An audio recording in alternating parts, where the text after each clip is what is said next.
Se você viu o vídeo sobre o argumento ontológico de Santo Anselmo, não esqueça de ver a segunda parte. O Sr. Constantino afirma com inflamada convicção que defende a implantação de um governo teocrático.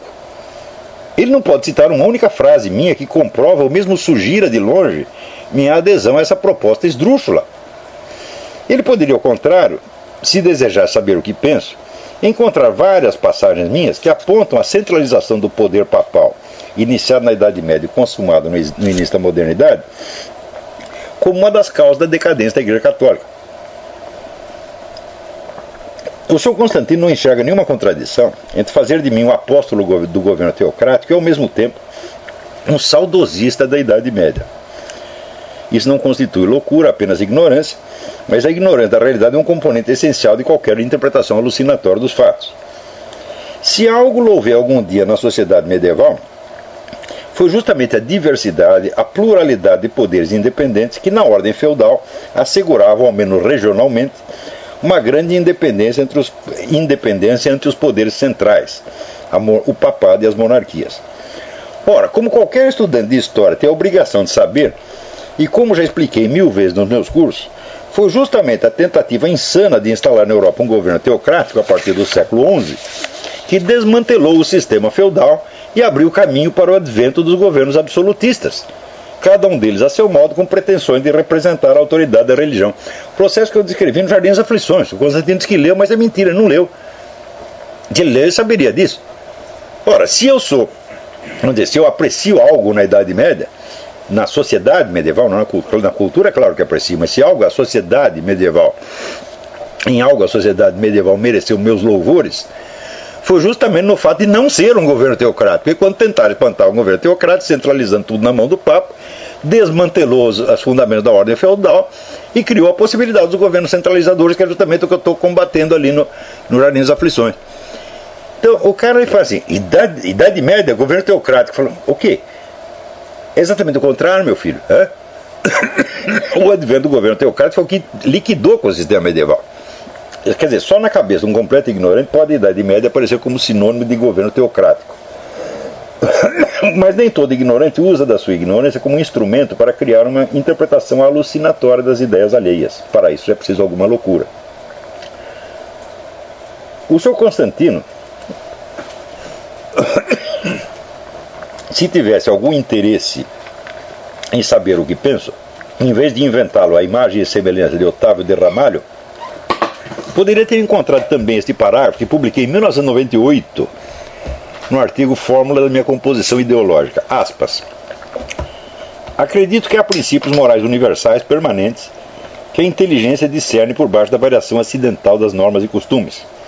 E acredito, enfim, que há o certo e o errado. Mas, por isso mesmo, impor o certo é errado, a não ser em caso de vida e morte. A autoridade religiosa deve se limitar a ensinar o certo com toda a paciência, sem tentar expulsar o pecado do mundo à força. E se nem os religiosos, que por sua dedicação à vida interior têm autoridade para falar dessas coisas, devem impor regras morais à força, muito menos deve fazê-lo o Estado, que afinal não passa de uma gerência administrativa, a coisa mais mundana e prosaica que existe. As leis devem fundar-se em considerações práticas de ordem, segurança e interesse coletivo, e jamais em motivos pretensamente elevados de ética, que terminam por fazer da burocracia estatal um novo clero e do Código Penal um novo decálogo. Pode haver uma declaração mais clara de oposição, de ojeriza a toda concepção teocrática? Claro que não. Pergunto eu que regime teocrático seria concebível sem o poder estatal de ditar normas morais. O curso inteiro de ética... Aqui estou dando documentação. Quando digo que uma norma moral só deve ser imposta pelo Estado em caso de vida ou morte, é evidente que a proibição do aborto se inclui nessa categoria. Na imaginação do Sr. Constantino, isso basta para fazer de mim um adepto do Estado teocrático. Mas nesse caso, será preciso admitir que o Estado brasileiro, tal como definido na Constituição de 1988 e nas anteriores, já é teocrático, pois ele proíbe o aborto como um crime contra a vida humana. Talvez o Sr. Otávio de Ramalho seja realmente um teocrata. Não sei, porque não o conheço. Mas a hipótese de que eu também o seja é tão despropositada, tão estranha e hostil a tudo que escrevi e ensinei, que só pode ter sido calcada no modelo dele, não em algo que eu tenha jamais dito ou pensado.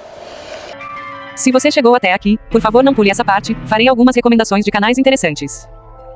O primeiro é o canal Sugestão Católica, que tem um vídeo técnico provando por A mais B que o Santo Sudário é legítimo, não há objeção possível. É uma prova irrefutável da existência de Deus. Por favor se inscrevam em seu canal, todos os links estarão na descrição. Matheus Fugita é um canal que vejo hoje como um dos mais importantes para ponderar os excessos da bolha direitista na internet.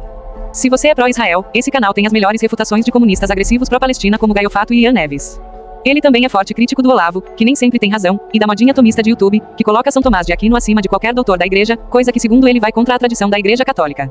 Seus vídeos são muito interessantes. Antes de sair xingando, deem uma chance a esse canal, extremamente recomendável. Caso queiram mais recomendações de canais de forma mais detalhada, deixem nos comentários, se inscrevam para mais cortes desse curso do Olavo, irei postar muito mais vídeos desse tipo. Caso meu canal caia, meu segundo canal é o Questionador Socrático Incorrigível. Caso queiram um bom debate da direita desenvolvimentista versus direita libertária, recomendo os canais o Saquarema e o Libertário Metalnomics, ambos católicos. Caso se interesse por cultura pop, aqui está um canal que critica o esquerdismo presente na cultura do entretenimento de forma um pouco mais profunda do que a massa de canais fiscais de lacração que infestam a internet. Link na descrição. O Nerd Space é outro canal que eu recomendo, vejam uma lista de títulos interessantes. Vejam um trecho dos pontos altos do vídeo sobre o sudário do Sugestão Católica. Se inscrevam em seu canal, links na descrição. Em 78 fundou-se o STURP, projeto de pesquisa das mortalhas de Turim. 40 cientistas escolhidos como os melhores do mundo.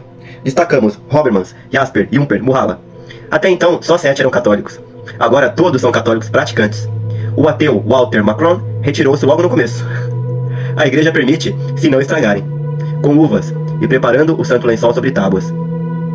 O lenço paralelo à parede, máquinas na frente e atrás. Com efeito, nova ressurreição. A figura não é sangue, não é reação a ungüentos. Por luz. Sobrenatural. Queimou, entre aspas, toda a parte interna. Thomas Murhala, presidente da Companhia de Tecnologia Nuclear de Armstrong, descobriu e foi confirmando várias coisas, que foi feita sem deformar, em positivo e negativo, uma explosão termonuclear, que é a luz superior à natural, do Sol, das novas, inexistentes no mundo. É mesmo luz sobrenatural. Radiação por todas as partes do corpo durante 1/1000ª de segundo. Tivessem sido 2 ou 3 milionésimas de segundo e teria se desmaterializado o lençol. Umas 36 horas após a parada cardíaca, não há o mínimo sinal de corrupção do corpo. Separado o lençol sem nenhuma marca da retirada. Por exemplo, o Dr. Vernon Miller, com computadores da NASA, comprovou que a impressão estava em relevo, tridimensional, em maior ou menor profundidade segundo a distância. 1970, os computadores invertem a profundidade para relevo e fica a imagem em relevo sobressaindo. Barba levantada, sinal de pano, que é o sudário, para prender o queixo. Abdômen inchado, sinal da asfixia na cruz. Tudo com detalhe. Importantes descobertas pelo Dr. Samuel Pellicore, com muitas confirmações.